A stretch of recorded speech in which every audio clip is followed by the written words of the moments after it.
বাগবাজারের পুরনো বাড়িতে একা শ্যামল চাটুর্যে। 12 বছর আগে ছেলে অরিত্র বাড়ি ছেড়েছিল।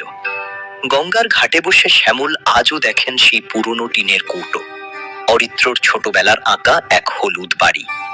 মহালয়ার সকালে হঠাৎই দেখা 9 বছরের টুসির সাথে, তার হাতেও রঙের বাক্স।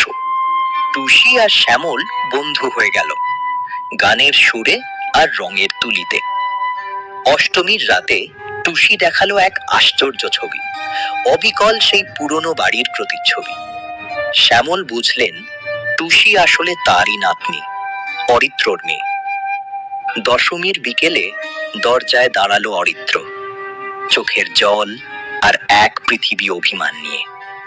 12 বছরের দূরত্ব মিটে গেল এক থালায় গরম খিচুড়ি খেয়ে। ফেরার জন্য কোনো টিকিটের প্রয়োজন হয় না, মন খুলে রাখলেই চলে। ক্ষমা করতে পারলে ভালোবাসা চিরকালই ফিরে আসে।